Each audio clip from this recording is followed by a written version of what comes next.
그 후에 예수께서 디베라 호수에서 또 제자들에게 자기를 나타내셨으니 나타내신 일은 이러하니라. 시몬 베드로와 디모도라 하는 도마와 갈릴리 가나 사람 나다나엘과 세베대의 아들들과 또 다른 제자 둘이 함께 있더니 시몬 베드로가 나는 물고기 잡으러 가노라 하니 그들이 우리도 함께 가겠다 하고 나가서 배에 올랐으나 그날 밤에 아무것도 잡지 못하였더니 날이 새어갈 때 예수께서 바닷가에 서셨으나 제자들이 예수인 줄 알지 못하는지라. 예수께서 이르시되 얘들아 너희에게 고기가 있느냐 대답하되 없나이다. 이르시되 그물을 내 오른편에 던지라 그리하면 잡으리라 하시니 이에 던졌더니 물고기가 많아 그물을 들 수 없더라. 예수께서 사랑하시는 그 제자가 베드로에게 이르되 주님이시라 하니 시몬 베드로가 벗고 있다가 주님이라 하는 말을 듣고 겉옷을 두른 후에 바다로 뛰어 내리더라. 다른 제자들은 육지에서 거리가 불과 한 50칸쯤 되므로 작은 배를 타고 물고기 든 그물을 끌고 와서 육지에 올라보니 숯불이 있는데 그 위에 생선이 놓였고 떡도 있더라.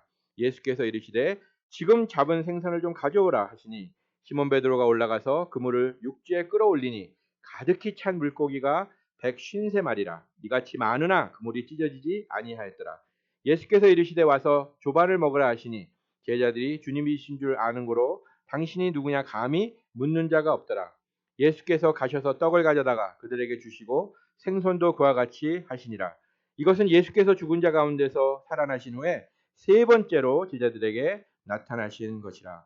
그들이 조반 먹은 후에 예수께서 시몬 베드로에게 이르시되 요한의 아들 시몬아 네가 이 사람들보다 나를 더 사랑하느냐 하시니 이르되 주님 그러하나이다. 내가 주님을 사랑하는 줄 주님께서 아시나이다. 이르시되 내 어린 양을 먹이라 하시고 또 두 번째 이르시되 요한의 아들 시몬아 네가 나를 사랑하느냐 하시니 이르되 주님 그러하나이다. 내가 주님을 사랑하는 줄 주님께서 아시나이다. 이르시되 내 양을 치라 하시고 세 번째 이르시되 요한의 아들 시몬아 네가 나를 사랑하느냐 하시니 주께서 세 번째 네가 나를 사랑하냐 하심으로 베드로가 근심하여 이르되 주님 모든 것을 아시오매 내가 주님을 사랑하는 줄을 주님께서 아시나이다.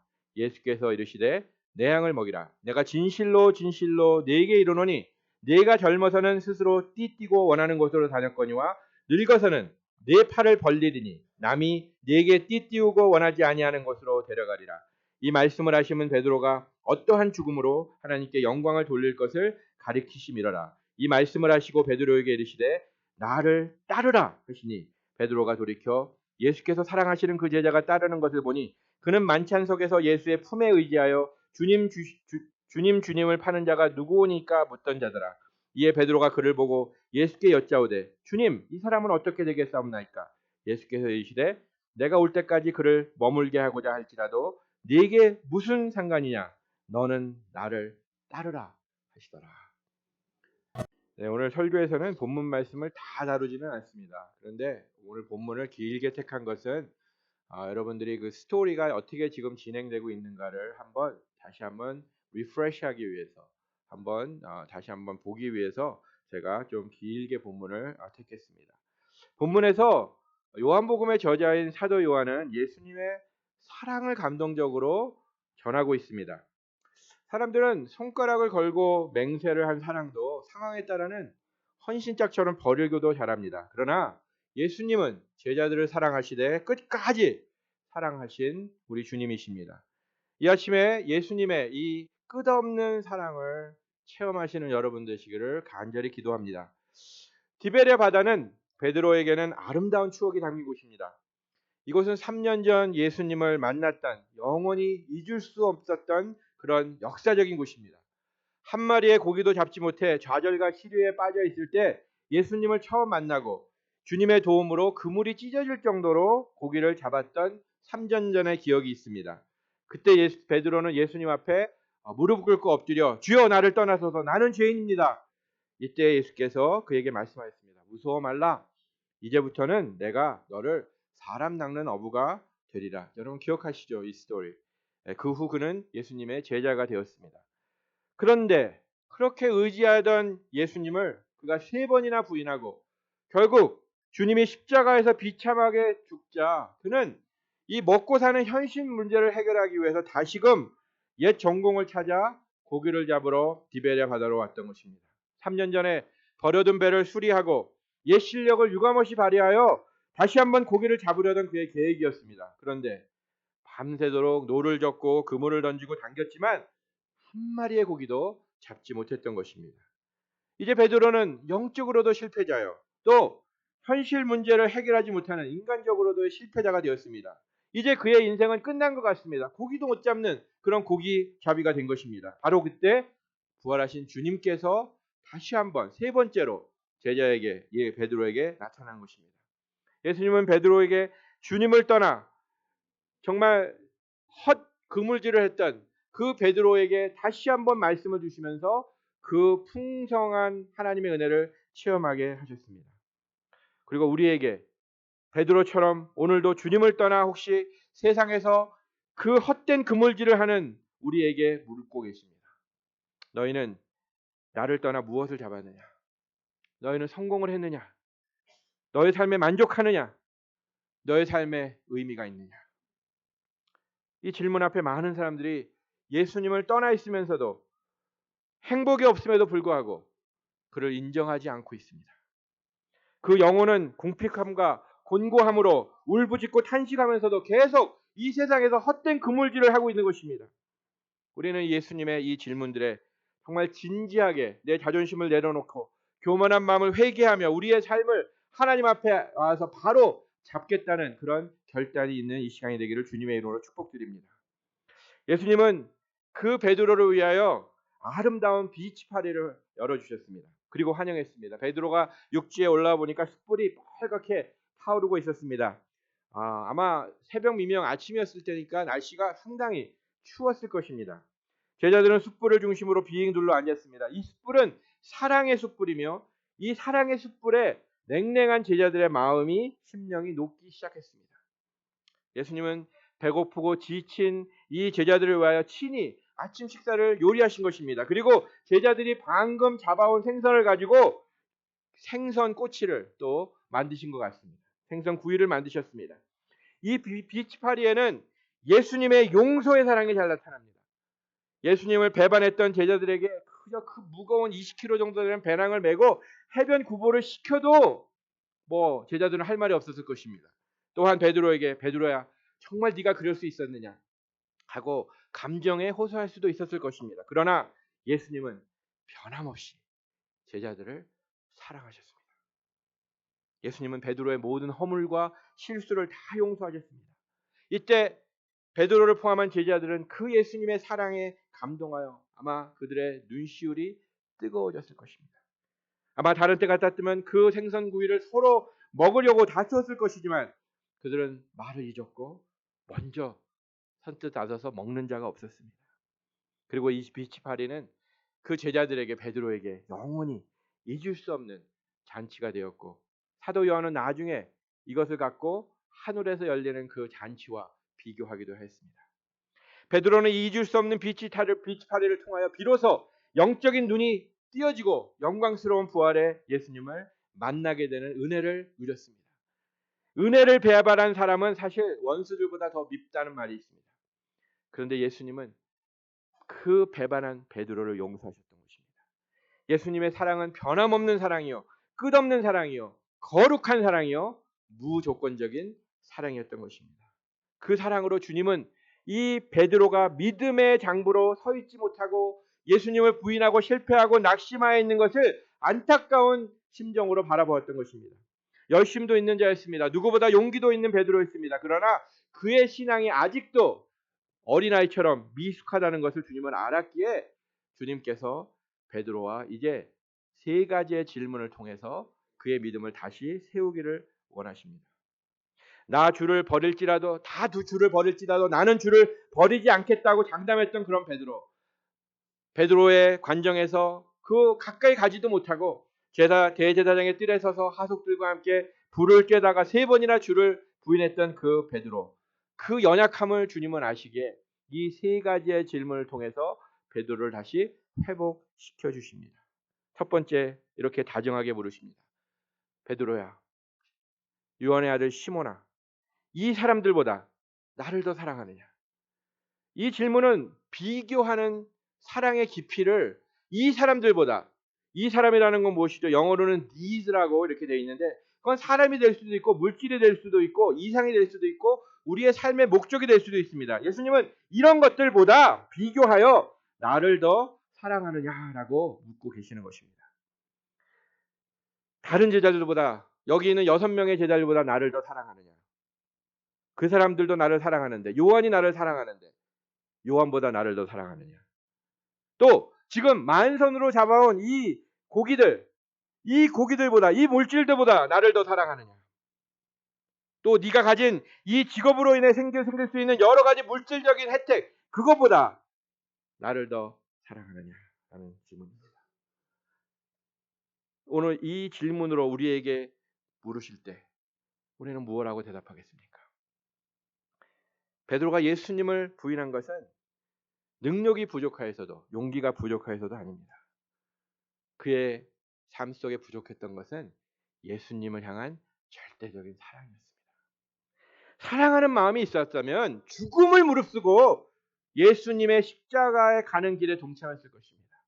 예수님을 절대적으로 사랑했다면 그가 예수님을 3번 부인하지 않았을 것입니다. 그것이 사랑의 신비요, 사랑의 능력입니다. 우리가 아픈 사람을 사랑하면 그 사람처럼 나도 아픕니다. 그 사람을 사랑하면 우는 사람을 위해서 같이 울어줄 수 있습니다.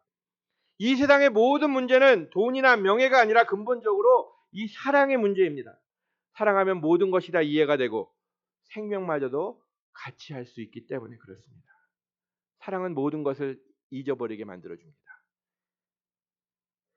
헬라에 보면 사랑이라는 말이 4가지로 이렇게 다른 단어가 있죠. 똑같은 우리말로는 사랑.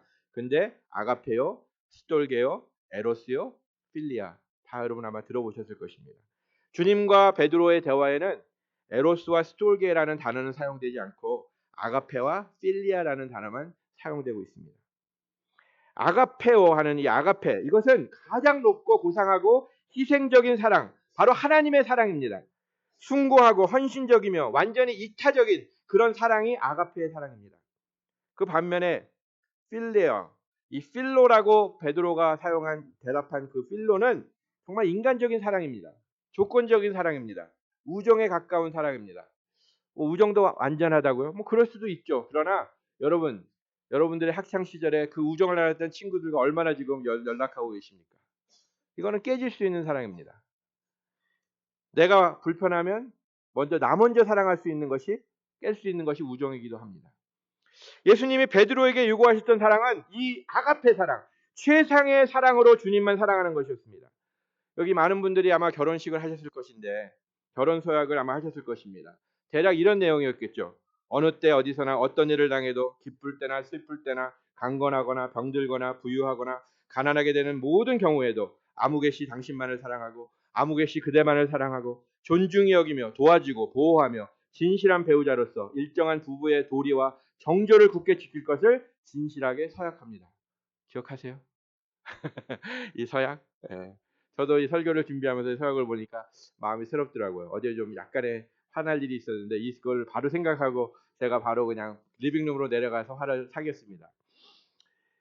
여러분, 비교의 대상들과의 사랑에 대하여 예수님은 질문을 하시면서 주님을 향한 절대적이고 진정한 사랑을 베드로에게 요구하신 것입니다. 아니, 우리에게 요구하고 계시는 것입니다. 베드로는 이 주님의 질문에 주여 그러하나이다 라고 답했습니다. 어떻게 보면 아주 진실된 대답인 것 같지만 이런 대답이었습니다. 여기 있는 제자들보다 누구보다도 내가 주를 사랑하고 있는 줄 아시나이다 라고 어떻게 보면 좀 자랑 삼아 하는 그런 대답입니다. 내가 누구보다도 주를 사랑하기 때문에 다른 제자들보다 예수님 발견하고 바다에 뛰어들지 않았습니까? 그 그물도 올리는 거 다 집어치고 예수님을 먼저 만난 사람이 저 아닙니까? 자신의 공로를 앞세우는 그런 마음의 자세에서 나온 주여 그러하니이다입니다. 하지만 여러분, 주님을 버리고 물고기 잡으러 가자고 앞장섰던 자가 누구입니까? 오늘 1절이죠. 베드로입니다. 그는 자기의 연약함을 인정하지 못하고 있는 것입니다. 우리도 다 그렇습니다. 지금까지 베드로의 신앙 동기는 무엇이었습니까? 자기 용기, 자기 결심, 자기 의지, 또 수석 제자라는 그런 명예를 바탕 위에 주님을 따랐습니다. 그리고 그 결과는 참담한 실패였습니다. 기억하십시오. 주님을 사랑하는 바탕이 없이는 우리의 신앙생활이 거룩하게 될 수가 없습니다. 승리할 수 없습니다. 삶에 다가오는 어려움도 극복할 수 없다는 사실을 기억하십시오. 예수님은 이 베드로의 내면을 아시고 예수님과 베드로 사이에 어떤 것도 낄 수 없는 진실되고 순수한 절대적인 그 아가페의 사랑을 요구하시고 계신 것입니다. 그래서 첫 번째 주님의 질문은 네가 나를 아가페하느냐? 플러스 알파가 개입될 때 이는 진정한 사랑이 될 수 없습니다. 예수님은 최고의 사랑, 최상급의 그 사랑을 찾고 계셨던 것입니다. 주님을 사랑하는 마음이 있을 때 그 사랑이 우리로 하여금 환난을 이기는 동기가 될 수가 있습니다. 시험과 유혹에서 승리할 수 있는 비결도 주님을 부인하지 않게 되는 비결도 죽으면 죽으리라는 결심이 변하지 않는 비결도 오직 주님을 절대적으로 사랑할 때만 그것이 가능하다는 것입니다. 베드로는 이 질문에 아가페오 하느냐 할 때 주님 저는 주님을 필레오 합니다 라고 그냥 대답했던 것입니다. 주님을 진정으로 사랑하지 못하는 베드로이지만 다시 주님은 베드로에게 묻습니다. 요한의 아들 시몬아 네가 나를 사랑하느냐. 여기서도 주님은 다시 한번 아가페오라고 물으십니다. 나를 아가페하지 못하는 너지만 너에게 은혜를 넘치게 하는 내가 너를 사랑한 것을 아느냐라고 지금 확인시키는 그런 질문인 것입니다. 우리는 주님을 배반하여도 주님은 언제나 우리를 사랑하시고 우리에게 은혜를 베푸시기를 원하십니다. 그래서 다시 한번 베드로에게 하신 것처럼 기회를 주시고 네가 나를 아가페하느냐라고 물으시는 것입니다. 두 번째 질문은 보면은 첫 번째 질문보다 더 간결합니다. 베드로의 그 자랑하며 비교하는 마음에 대하여 주님은 눈을 감으시고 다만 너가 나를 사랑하느냐의 그 여부만을 묻는 그런 질문이었습니다. 베드로는 호언장담하였습니다. 그러나 그것이 주님을 실망시켰습니다. 그러기에 다른 사람들과의 관계에서가 아니라 예수 자신과 베드로 사이의 그 관계 하나만을 다루시면서 이제 다른 사람과 비교하지 말자. 너가 나를 아가페하느냐라고 물으신 것입니다. 베드로는 또다시 주님을 필레오합니다. 라고밖에 대답 못했습니다.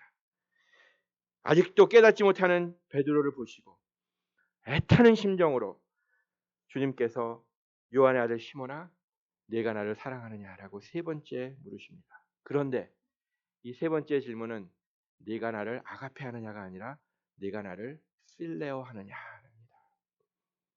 주님께서는 베드로로부터 아가페의 사랑을 기대할 수 없다는 것을 이제 느끼셨던 것 같습니다. 하지만 그래도 필레오라도 하겠다는 그 베드로의 그 사랑, 그 베드로의 눈높이에 자신을 맞추시면서 베드로의 진실성과 주님에 대한 그 사랑을 받으시겠다는 배려로 베드로야 나를 필레오 하느냐.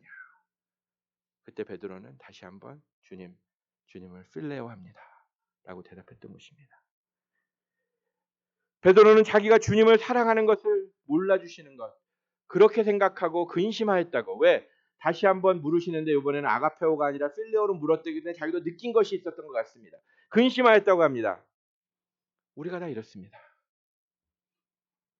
베드로가 지금 근심하는 것은 무엇입니까? 자기가 다른 제자들보다 더 사랑하였으니까 자기가 더 다른 제자들보다 영광스러운 자리에 올라야 되는데 주님께서 혹시 나를 몰라주는 거 아닌가라는 그런 근심 때문에 마음이 어두워졌던 것입니다.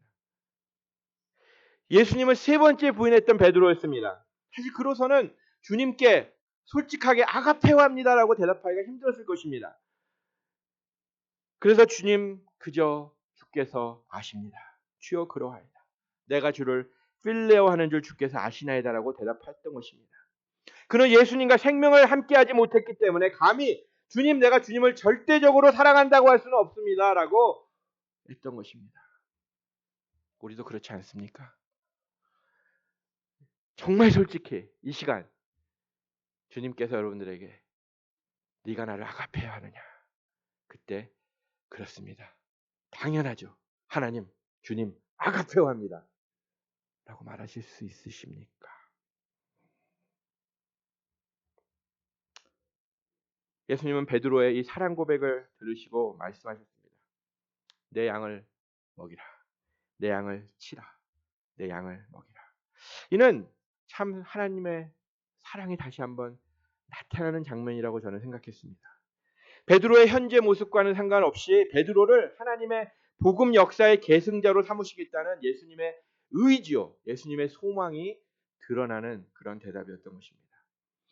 베드로가 어떤 짓을 했든지 간에 그에게 주님은 소망을 주셨습니다. 그를 그의 제자로 사도로 삼으셔서 이제 사도행전에 일어나는 그 많은 일들을 베드로를 통해서 하시겠다고 마음 먹으셨던 것입니다. 그리고 그에게 목자루서의 사명감을 주시는 그런 선포를 해 주신 것입니다. 우리를 끝까지 사랑하시는 주님, 세컨 찬스의 주님이심을 저는 감사드립니다. 질문을 통하여 베드로의 마음을 휘저으신 이 주님은 이제 그에게 사명을 주시며 그에게 이제 질문을 끝내시고 명령을 하십니다. 예수님께서 요한복음에 진실로 진실로라는 이런 말을 22번 하였다고 이렇게 찾을 수가 있습니다. 그런데 오늘 18절에 이 진실로 진실로라는 단어가 마지막으로 쓰여지는데 베드로에게 쓰여집니다. 이 진실로 진실로라는 말은 땅에서도 진실하고 하늘에서도 진실한 진짜 말씀이라는 것입니다. 그 내용은 무엇이죠? 아직도 요한의 아들 시몬으로 있는 그 베드로에게 그를 사도로 택하신 주님께서 반드시 이루고자 하시는 그 영광스러운 일이 남아있다는 것을 진실로 진실로 주님께서 선포하시는 것입니다. 18절을 보십시오. 18절 한번 띄워주시고 제가 새 번역으로 한번 읽겠습니다. 비슷한데 조금 더 강한 것 같아서 제가 새 번역으로 한번 찾아봤습니다. 네가 젊어서는 스스로 띠를 띠고 네가 가고 싶은 곳으로 다녔으나 네가 늙어서는 남들이 네 팔을 벌릴 것이고 너를 묶어서 네가 바라지 않는 곳으로 너를 끌고 갈 것이다. 이 말씀은 베드로가 앞으로 어떤 죽음으로 하나님께 영광을 돌릴 것이다 라고 사도 요한은 19절에 이렇게 토를 달아놨습니다.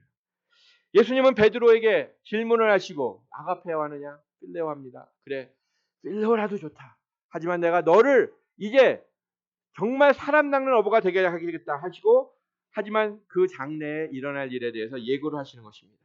그리스도의 제자로서 예수님의 십자가를 본받는 생활을 하게 될 것이다 라고 예고하시는데 특히 너의 팔을 남들이 벌릴 것이다. 그것은 그가 십자가에 순교할 것이다.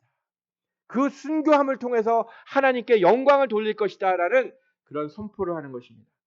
예수 그리스도께서 십자가의 죽음으로 하나님 아버지의 영광을 드러내셨죠. 마찬가지로 그를 따르는 성도라면 하나님의 제자라면 그들도 예수님과 같은 운명으로 한정되어 있다는 것이 주님의 선포입니다. 예수님은 이런 무서운 베드로의 장래에 대해서 예고하시고 2번이나 명령하십니다. 나를 따르라. 이제 베드로 자신의 생각대로 살아갈 수 있는 베드로가 아닙니다. 예수 그리스도를 믿는 자는 결코 자기 마음대로 살 수 있는 사람들이 아니라는 것입니다. 주님이 이제 베드로를 움직이게 하실 것이라는 말이 나를 따르라라는 말에 포함되어 있습니다. 오직 주님의 요구에 순종하는 것만이 주님을 따르는 자의 책임인 것입니다. 우리의 삶을 통해서 우리는 예수님을 위해 거창한 프로젝트를 세우면 하나님이 기뻐하실 것이라고 생각합니다. 아닙니다. 우리가 우리의 힘으로 이루어내려고 하는 그 모든 노력과 공로, 우리가 이런 것들을 내려놓을 때 우리를 내 자신을 부인하고 예수님의 그 십자가를 지고 내가 십자가에 죽을 때 하나님께서 주님의 십자가를 통해서 영광 받으신 것처럼 우리의 십자가를 통해서 영광 받으시며 기뻐하신다는 것입니다. 이 사실을 믿으십니까? 믿으시기 바랍니다. 그런데 베드로는 이 순간에도 주님 외에 다른 것에 관심을 빼앗기고 있습니다. 우리가 다 그렇습니다. 주님의 사랑이 막 오는데도 우리는 그 사랑을 받을 생각 안 하고 다른 것에 신경 쓰고 있습니다. 21절에 그 내용이 나타납니다. 요한은 어떻게 되겠느냐라고 묻습니다. 예수님께서 특별히 사랑하셨던 그 요한이니까 뭔가 그에게는 나보다 더 특별한 일을 맡기지 않을까라는 그런 생각에 관심에 그는 빠져 있었던 것입니다. 사실 우리 인간이라는 것은 본성적으로 내 자신에게만 관심이 있는 자들입니다. 그런데 베드로처럼 우리가 혹시 타인에게 관심이 있다는 것은 나와 그 사람을 비교해서 나를 좀 돋보이게 하고 싶어하는 그런 마음이 있을 때 다른 사람에게 오히려 관심을 갖게 됩니다. 쉽게 말하면 다른 사람이 나와 상대적으로 좀 안 되기를 기대하는 안 좋은 마음에 관심이 있을 때 그 사람에게 깊은 관심을 갖게 됩니다. 그러게 우리는 순간순간 육체의 이 소욕, 이것을 십자가에 못 박지 않으면 나를 드러내고자 하는 그 병이 재발되게 되어 있습니다. 그런 일에 시간을 낭비하지 말고 내 사명이 무엇인가를 알아서 거기에 충성하는 데 바쁘시는 여러분 되시기를 주님의 이름으로 축복드립니다. 오늘 오직 주님께 붙잡힌 바 된 자로 살아가는 것이 성도의 모습이며 그것이 능력입니다. 남의 하는 일 볼 것 없고 남과 비교하지 말고 먼저 나 자신이 주님을 따라야 하는 것입니다. 베드로가 참견하 했던 이 요한에게 어떠한 일이 일어나는 것은 하나님의 일입니다. 베드로의 일이 절대 아닙니다. 예수님은 그러기에 하나님의 일은 하나님께 맡기고 너는 나를 따르라 라고 하시는 것입니다. 주위의 사람들이 못하는 거 탓하지 마십시오. 내가 잘하면 되는 것입니다. 이 세상의 모든 사람은 하나님께서 맡겨주신 특별한 각자에게 맡겨주신 사명이 있습니다. 그 사명은 다 다를 수 있습니다. 크고 작을 수도 있습니다. 그런데 중요하기는 하나님께는 다 똑같습니다. 오늘 우리 사회는 무엇이든지 크고 많으면 중요한 줄로 생각하지만 하나님의 기조는 작아도 그것이 하나님의 사명이라면 중요하게 생각하십니다. 그러므로 내가 무엇을 하든지 하나님이 맡겨주신 사명이라는 것을 스스로 자각할 때 거기에 나의 책임감이 따를 수 있다는 것입니다. 우리는 각자의 삶에 대하여 책임을 져야 할 것입니다. 우리 가정에 대하여 내가 책임을 져야 합니다. 내 직장에 대하여 내가 책임을 져야 됩니다. 내 교회에 대하여 내가 책임을 져야 합니다. 또 우리 사회에 대해서도 내가 지어야 할 책임이 있습니다. 여러분 어떤 사람이 책임을 잘 지는지 아십니까? 베드로에게 하신 말씀대로 다른 사람의 일은 상관하지 말고 내가 해야 할 일을 내가 하는 성도입니다. 교회도 마찬가지입니다. 목사는 목사의 일을, 장로는 장로의 일을, 집사는 집사의 일을, 권사는 권사의 일을, 성도는 성도의 일을 열심히 할 때 각자 맡겨진 일을 잘 책임 있게 할 때 하나님의 교회가 아름답게 한 몸으로 그리스도를 머리로 하여 쓸 수 있는 것입니다. 너는 나를 따르라. 부활하신 예수님께서 오늘 여러분과 저에게 주시는 그 명령인데 이 명령의 그럼 뜻은 무엇일까요? 그 뜻만 살펴보고 말씀을 마치려고 합니다. 첫째는 세상적인 삶에서 온전히 돌이켜 그리스도를 따르라고 하시는 것입니다. 예수 그리스도를 따르려면 온전히 나 자신의 잘못된 모습들, 특별히 세상적인 모습들을 회개해야 됩니다. 육신의 정욕, 안목의 정욕, 이생의 자랑 이런 것들이 세상적인 것입니다.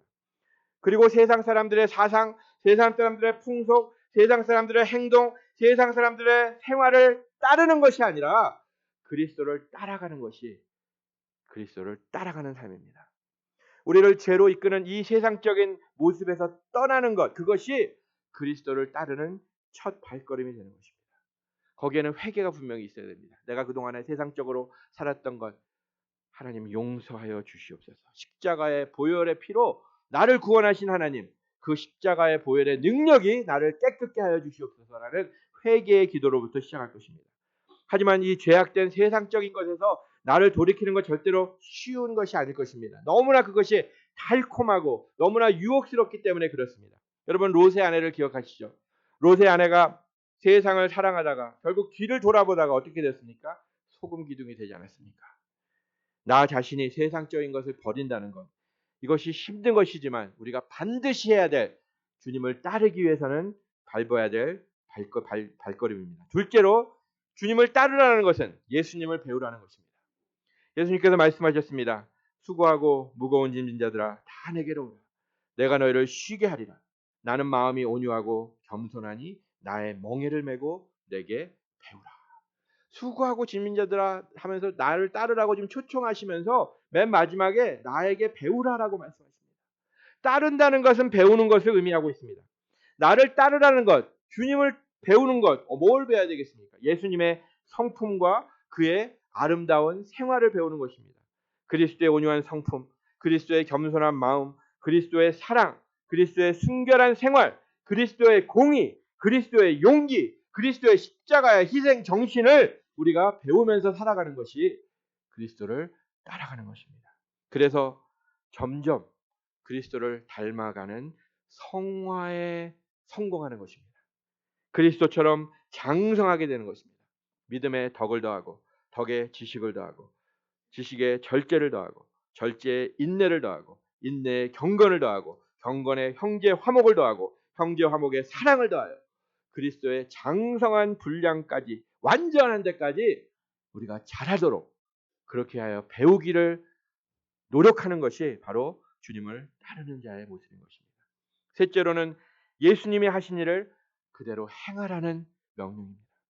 행함이 없는 믿음은 죽은 믿음이라고 야고보 기자는 장로는 우리에게 간곡하게 호소하고 있습니다. 예수님께서는 무슨 일을 하셨습니까? 복음을 전파하셨습니다. 예수님께서는 필요가 있는 사람들에게 그것이 그들의 건강이든 그들의 위로든 그들과 함께 있는 것이든 그런 것을 통해서 섬겨주셨습니다. 이렇게 주님이 하시던 일을 따라서 같이 하는 것이 바로 주님을 따르는 것입니다. 교회는 그리스도의 몸입니다. 그러기에 우리 교회는 이 그리스도께서 하시던 그 일을 해야지만 진정한 교회입니다. 복음을 전파하는 것, 세상 사람들을 섬기는 것, 아픈 사람을 만져주는 것, 상처받은 사람을 위로하는 것.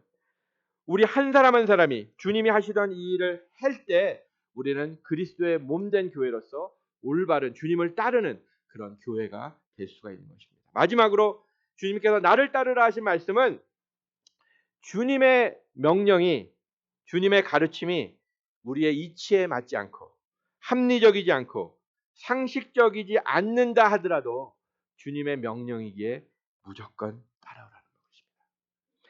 그렇게 따라가면 놀라운 주님의 능력, 부활의 능력을 경험할 수 있다는 것입니다.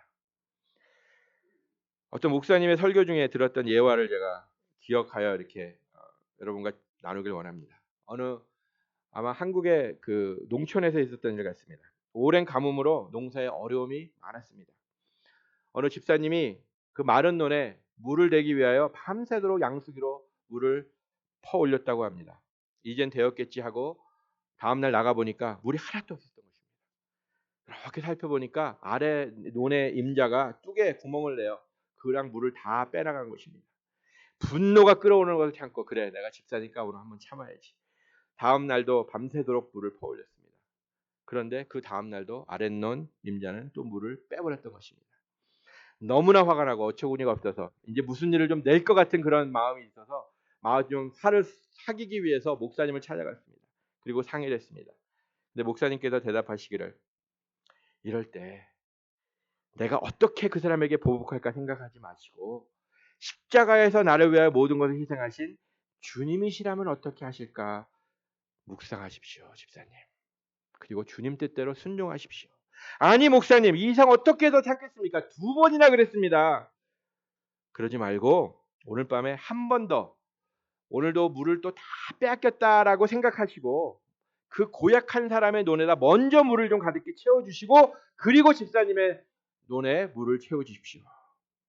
이 말을 듣고 집사님은 화를 좀 사기고 이제 그 말씀에 순종하여 밤새껏 정말 그 전날보다 더 두 길이나 길게 밤새도록 일을 하여 2논에다가 물을 가득 채웠습니다. 그렇게 순종하였더니 놀라운 일이 발생하였습니다.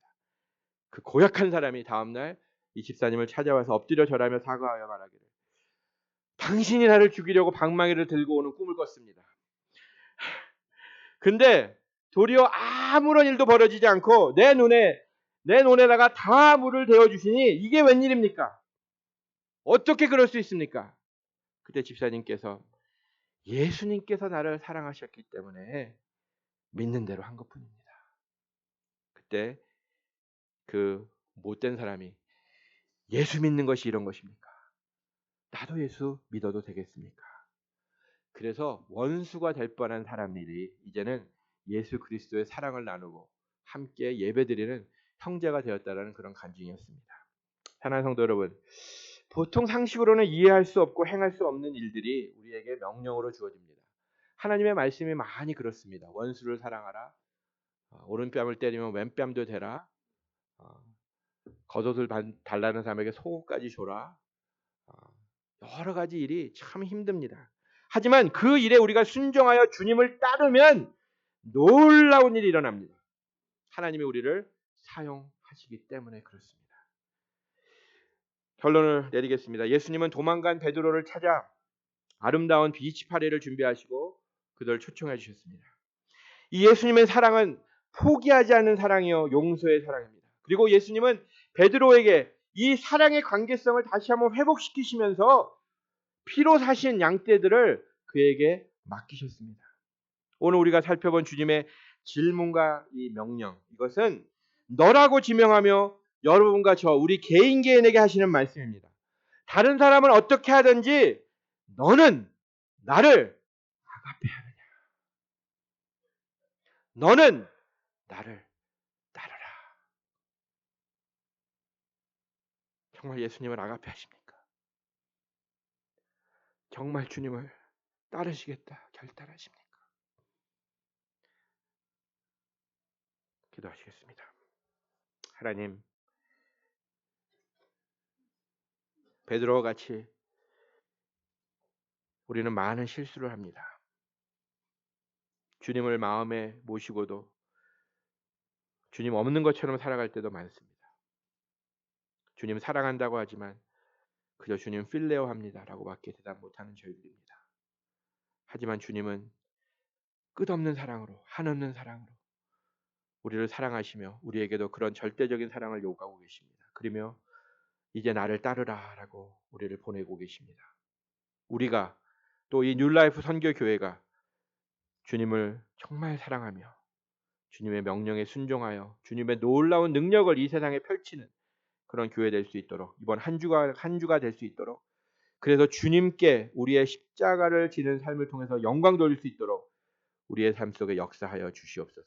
생명이 또 다른 생명 낳고 주님 볼 수 있다면 나의 삶과 죽음도 아낌없이